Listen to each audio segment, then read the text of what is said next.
Hello, everyone. Thought we'd take a few minutes today to run through our questions about Book 1. Here we go.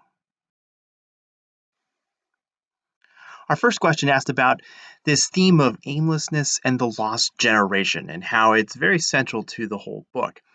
I asked for a couple of examples, and two of the more prominent ones that I received were from very early in the book. This idea that nobody ever lives their life all the way up except bullfighters, said by Jake, and also said by Jake, going to another country doesn't make any difference. I've tried all that. You can't get away from yourself by moving from one place to another. There's nothing to that, right? And we see this idea of this aimless, meaningless sort of existence throughout, whether it's through conversations Jake has with Robert, conversations Jake has with Brett, among many other characters as well.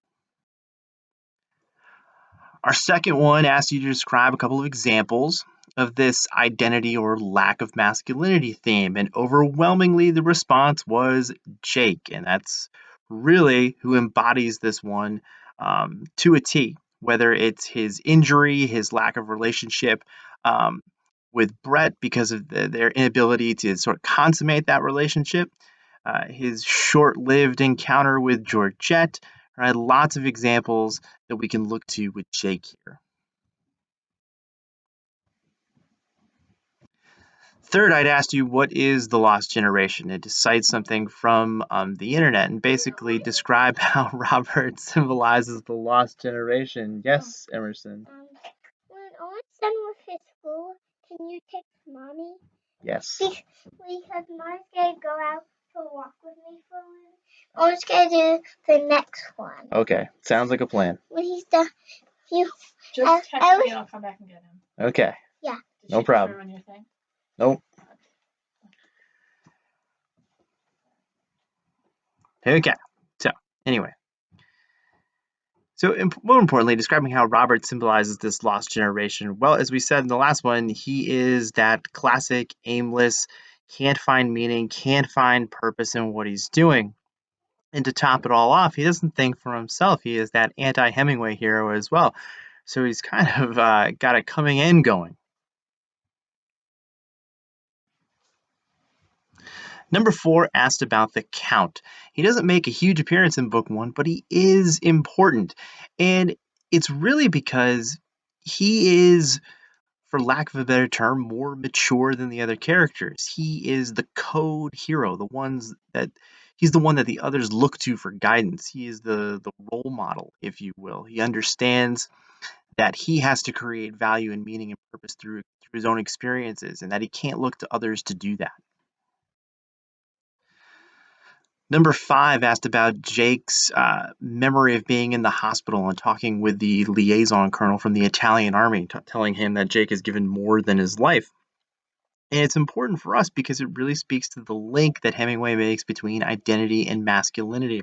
The colonel tells him as much, that basically, look, you've given more. This is worse than dying, losing that sense of masculinity, losing that physical ability.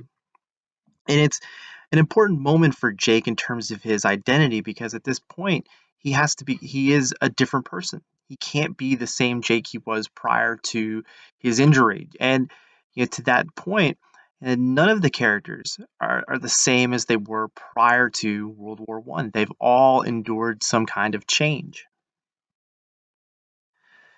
Number 6 asked us to describe the code of behavior that the Hemingway hero lives by. And simply put, and we've said this a number of times now, creating values through an honest evaluation. And that's the key, an honest evaluation, a clear-eyed evaluation of their experience. And then not only having those values, but then living according to them.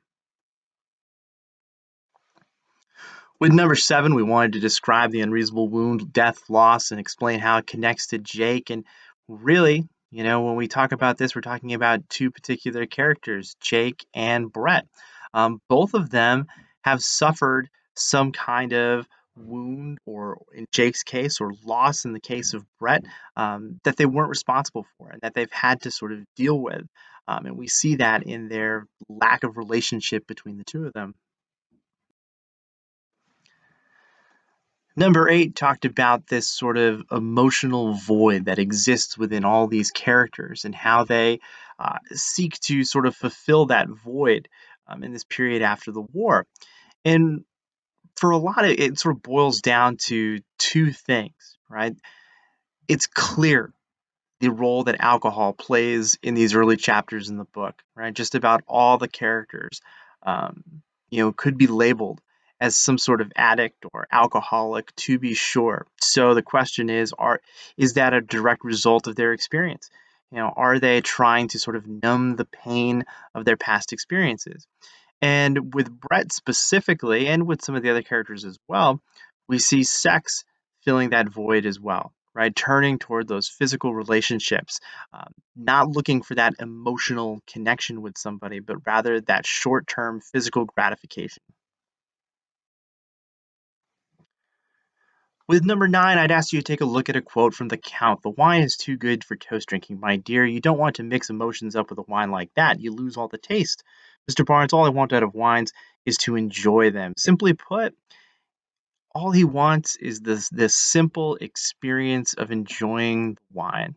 That's what it's about for the Count, the experience of things, and sort of using that to create his values and decide what's important. He's not looking to toast. He's not looking to connect this wine drinking with love or with anything else for that matter. It's just the simple, authentic act of enjoying this particular experience. And then finally with number 10, talking about this moment with Jake at the end of chapter 4. It's awfully easy to be hard-boiled about everything in the daytime, but at night it is another thing. When Jake's alone, he really has nowhere to go. He has nowhere to hide. And when I say that, I mean psychologically, mentally and emotionally. He is forced at that moment to confront what he really thinks and how he really feels, and he can't really shut it out. And we see that as he struggles to come to terms with his interactions with Brett and what they might mean for the future, and simply his inability, his insomnia, his inability to fall asleep in that moment. So there's a quick review of the 10 questions I'd asked you to take a look at for book 1. We'll continue on with our conversation through the chapters of book 2, and we'll see some new characters, and we'll see how things progress from there. Take care.